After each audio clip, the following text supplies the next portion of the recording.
Hello, buongiorno, as I would say in Dan's Kitchen. Dan's Kitchen, I haven't made a Dan's Kitchen episode in 6 months plus. But when I talk to people that I work with, or occasionally talk to people online, they have a laugh about Dan's Kitchen. They say, that really helped me, depending on what episode you may have watched, and I appreciate that. I'm grateful for that. In fact, that's why I do it. Because the lessons that were taught to me, the lessons that changed my life, were taught in a very unconventional way. In fact, to begin with, most of my role models, mentors, were through YouTube, that kind of thing. If you only do what you get paid for, your life is going to be incredibly difficult. What do I mean by that? I wasn't always into fitness. I wasn't always an athlete in something, or at least looking like one. My last name was always Fitz. It's just a kind of coincidence. But I remember as a young guy, young men, they want to be strong, they want to be confident, they want to look like the heroes, the comics, their action figures, that kind of thing. But how do you do it? Steroids. No, it's not that. But it does require an incredible amount of work to make your body change, to make your finances change, to make your life change. An incredible amount of work. And the thing about going to the gym, you don't get paid for it. You don't.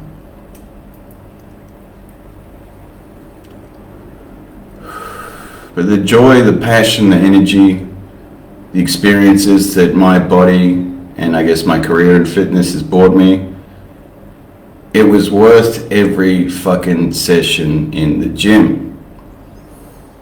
But I had to change my belief system first around that. Why would I go somewhere and pick heavy things up and put them back? If you've ever trained in a gym that I worked in or managed, you know I'm a bit funny about that. Put your fucking damn weights back. Why would I do that? I'm not getting paid for it. It's not fun. And it's hard. No, fuck that. That's probably most people's mentality around going to the gym. You kind of hijacked it a little bit. You do a workout or you wear your best workout gear and you tag yourself at the gym and you use 20 hashtags, whatever you do. Because people follow the hashtags and they like your picture no matter what you like. And then all of a sudden you have 50 people saying to you, good job, good on you. Hijack the system. Because you shouldn't get the reward straight away for simply just doing the damn thing. Because there's going to be days when you don't feel like going and you're not going to get those likes.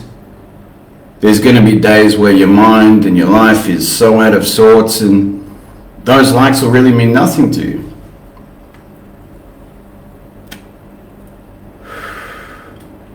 You need to start adopting, this of course is if you want confidence, discipline, the life that you want, the body that you want, a better career, and better relationships. This is what gave me all those things. Instead of thinking, am I going to get paid for this? Or is this hard? I skip all those thoughts and I think, what is it that I want? Back in those days, 17, 18 years old, I wanted to learn how to fight and I wanted to learn how to build muscle. Very dangerous combination, but very typical combination for a young guy. So that's what I did. But when I found myself in a career that was driving forklifts, operating machinery, that kind of thing, that's right, I used to be a very masculine man. But I was weak. Had no beliefs, had no values, had no standards. I just like to train and have a great physique. I mean, who wouldn't? There was a moment in time where I was operating a lumberyard and all the staff had called in sick and I was under the pump, busy. And the owner of the yard came out to me and he gave me a bit of a talking to. He said, "What are you fucking doing? All this stuff needs to be done." I mean, I was doing my fucking best. I was doing 3 men's jobs. I was relatively new to the place. I mean, I just couldn't be fucked being spoken to like that. No one should. But, I mean, if you're getting paid, you keep your mouth shut. If you're getting paid, you don't challenge the boss. And if by your contract, by your workplace agreement standards, if you're doing enough, you don't get fired, you just get treated like shit.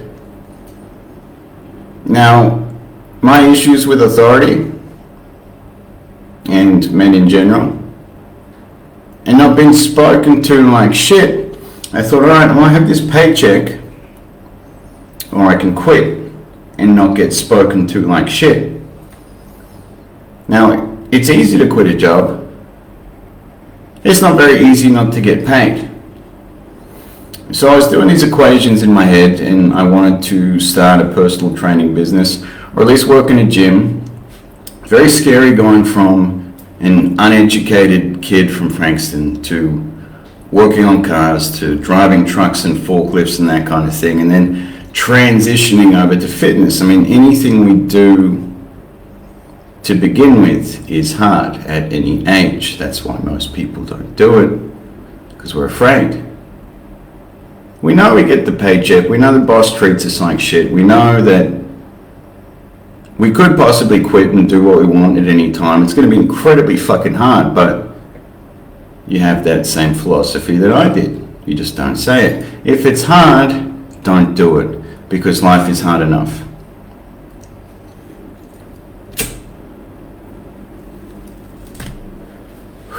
Which brings me to, if you only do what is easy. Now, going to work 6 days a week, keeping a roof over your head, dealing with your family because you love them so much.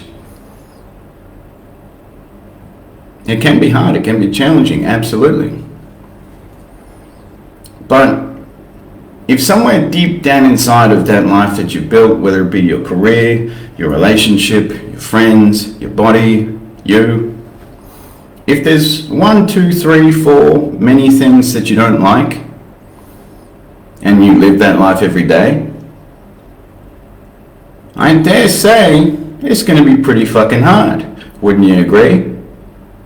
You don't have to agree, because I know you ask 80% of society, probably more, how's your day going? What's been happening? Tell me about your life. And it's generally some kind of answer like, oh, it's fucked, it's hard, I don't like this, That's why I don't talk to too many people. Not a big fan of small talk either, it's a waste of time. Because I notice the only time people are nice to me is when they want something. Am I right, ladies? Right. But I thought, you know what? My life's been hard enough up until this point, and I don't want to get spoken to like this by some fuckwit. I'm quitting. But the only reason I had the courage to tell that boss to basically go fuck himself, the only reason I had the courage to walk out that day, then and there, was because of this. I was on the Gold Coast to train Muay Thai. I was on the Gold Coast to get into the fitness industry. Just like you probably want a few things, like to lose the weight, or to be confident, or all these other things. But it's hard. Now, I didn't quit that job and pursue my career in the fitness industry because I was inspired by my boss's motivational talk at the time, not at all. I did it out of desperation. I'm wasting time, I'm wasting energy, I'm wasting my life. This'll do. I'm desperate enough in my life to not do jobs that I fucking hate and get spoken to like shit. And then I started working in gyms. Oh man, people will talk to you like shit in gyms. Oh, tell you what, that's a video for another day. Isn't it, Stephen? It's International Hug Your Cat Day. Make sure you give your cat a hug. Come here, little Stephen. Oh, cameo. Cameo with Stephen. This is Stephen Phillips. Say hello, mate. Hello. Get out of here. Ruining my image. Because I'm a man. I'm a masculine, tough man. I fear nothing. Yeah. So anyway, I quit. I'm not getting paid anymore. And I started my career in the fitness industry. Turns out it worked out quite well. It's a good 10 years or so. And as I started doing that, if you've trained with me, I was a bit of a masochist. I probably hurt you quite a lot physically, sometimes emotionally, but that's why I got such great results. People liked me, and generally anywhere in the world I go, I can get a job in a gym like that. Not what I do anymore though, not in the fitness industry. I'm in the fixing your fucking shit as a man industry, much harder. Lacey, my friend, hello mate, if you watch this, Lacey, my friend, she was working with troubled youths, as I guess you'd call them. And that was actually my goal to begin with, to work with troubled youths. Troubled young kids that had shitty home lives and shitty lives in general. And I wanted to teach them about fitness and all the other stuff that got me out of the hood, got me to another part of the country, and gave me a life worth living. I wanted to teach them that. It's the kind of guy I am. But having nothing past a high school education, having gone to prison, and having really no skill set whatsoever in that field, apart from being able to talk and being a great coach, I found myself training people like Lacey. And I would tell you guys the same stories that I tell to her, the same things that I usually say. And she said, Dan, you're really good at talking. Really good at talking. You need to tell people these things that you've been through. Because up until that point, I think I was around 27, 28 when I met Lacey, I wasn't really jumping on Facebook and saying, yeah, I went to prison. Yeah, I used to be fucked on drugs. Yeah, I'm crazy and all this other shit. I was just like you. Or if it's social media, even though I was so unhappy and I didn't like what I was doing, and I was kind of just figuring shit out. But when I had that feeling, that same feeling you get when you think about, fuck, what if I wasn't fat? Well, fuck, what if I quit this job and started that business and it worked? Fuck, what if I had the confidence to like tell that guy on Facebook to go fuck himself, i.e. me? How good would it feel? I imagine pretty good. But I follow up on those feelings. Because when you go to do the damn thing, you get scared. Not most men, but most men get scared. So I said, all right, let's make this happen. And I found myself talking to young kids in school. Troubled girls, troubled young boys. Built a great relationship with them, worked alongside the police, not Victoria Police. It was great. I mean, it was a little uncomfortable going into schools, and it was a little uncomfortable talking to kids. I remember when I had a group of young girls, troubled youths, group of young girls, and said, hey girls, I'm Dan, here to coach you or talk to you about whatever I'm here to talk about. I don't know why the police are doing it. And I don't know why Lacey's got me here, but apparently I'm the man for the job.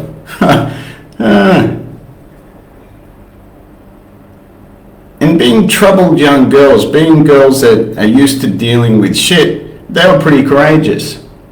And one of the girls pointed out that I shaved my legs. Thanks, girls. And they all burst out laughing. I said, yeah, I do that because it makes me more aerodynamic when I fight. That was a joke. I don't actually do that for that reason, but things can make you uncomfortable. From starting a new job, moving locations, standing up to authority when they're violating your rights, and young girls making fun of you. And through speaking, through coaching, that led me to a number of different places. Last thing I want to share is the ability to do what's right when you don't feel like you want to do it. Why is that important? Because it's going to give you a life full of good memories. And as my grandpa said, God rest his soul, life is full of good and bad memories. And it's up to you to fill it with as many good ones as you can. Cheers for that, Grandpa. It's a good piece of advice.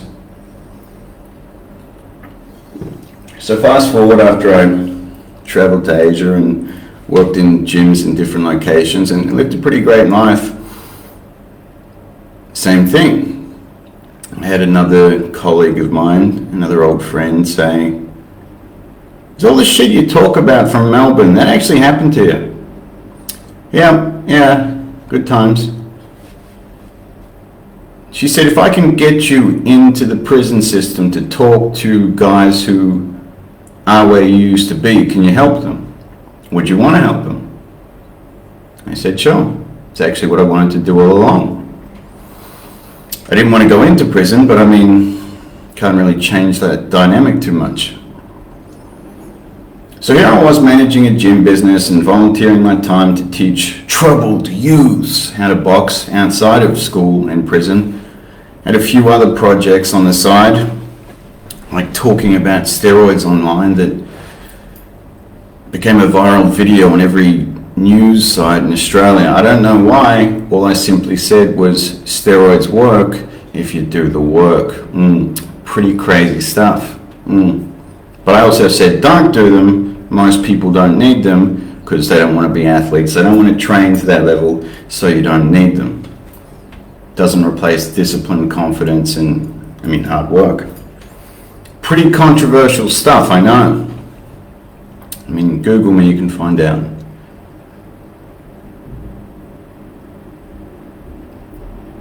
The workload that I had, and being the somewhat troubled individual that I am, still have issues from the past, not perfect, was working on them back then, but I didn't realize that they were there.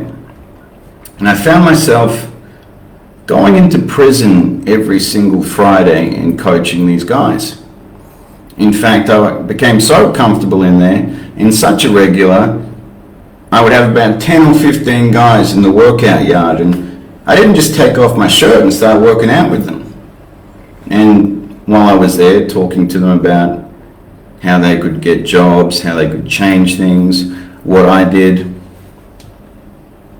And here's the kicker, sometimes trying to do the right thing, sometimes doing your best, sometimes doing what other people can't do. You're going to find the police raiding your house and charging you with a number of things which you represent yourself in court and get off. But then the media taking what had happened and disregarding all the good things that I mentioned and basically steamrolling me in a full-page spread, and it doesn't look good. I don't share that to preach my innocence or that I'm a good person or anything like that. Couldn't give a shit what you think, and I'm not exactly Mary Poppins, but through not looking after myself, through not following my own teachings and principles, I was burning myself out. The time in prison was giving me anxiety, my workload and all the pain and challenges that I'd dealt with other people for 10 years, hadn't really processed, and I found myself probably a little too reliant on sleeping pills, smoking a shitload of weed, and basically living off over-the-counter stimulants and all kinds of energy drinks just to get through my workload. It was a good combination, a recipe for disaster. But long story short, I decided not to fix a corrupt and broken system.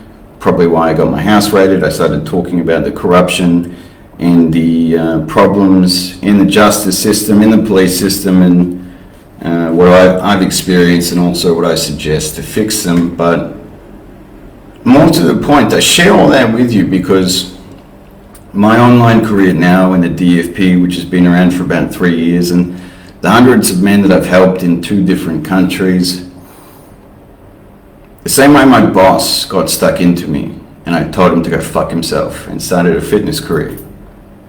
The same way I got steamrolled by the media for trying to fix up society's fucking mess. And then went on to create the DFP, an online program which relies on people researching you online. Didn't make that easy. Thanks, guys. But it's worth it. I share that with you because it's worth it. I don't know what it is you want to do. I don't know your history, past setbacks and challenges.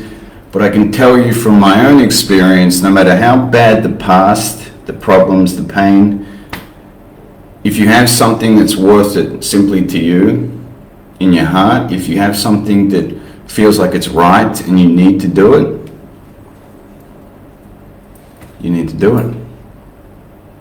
I'm not saying it's not going to be hard, I'm not saying it's not going to be challenging, but I am going to say that the man that you want to be, the man that you're seeking to become, and I don't just mean a jacked steroid user that's covered in tattoos.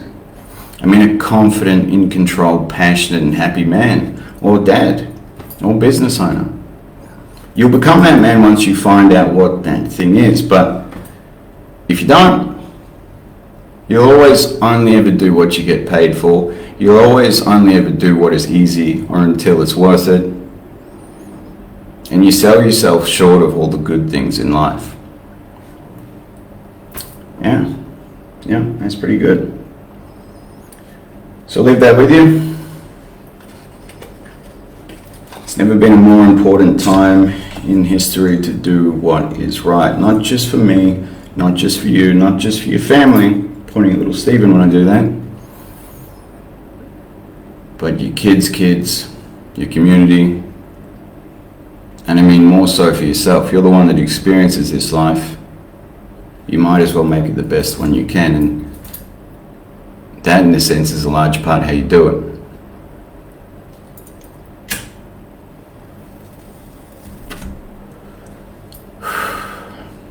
That's it. I mean, be yourself and all that kind of shit, but I mean, everyone's always themselves, and do the thing you fear most, first thing in the day, or just in general. Although most men, I don't fear anything, Dan. Okay, well, cool. Why don't you have what you want? Because I'm afraid. I know. It's okay to be afraid. It's okay to feel like things are hard. It's okay not to be okay. Not okay to stay there. Because had I not left, I would be in Frankston right fucking now, blasting through drugs and alcohol to deal with the strictest lockdown conditions on the fucking planet. It's a good thing I didn't. It'll be the same thing with you. All the challenges, all the pain, sometimes humiliation that you have to suffer, pursuing the things that you want. When you look back, it's all worth it.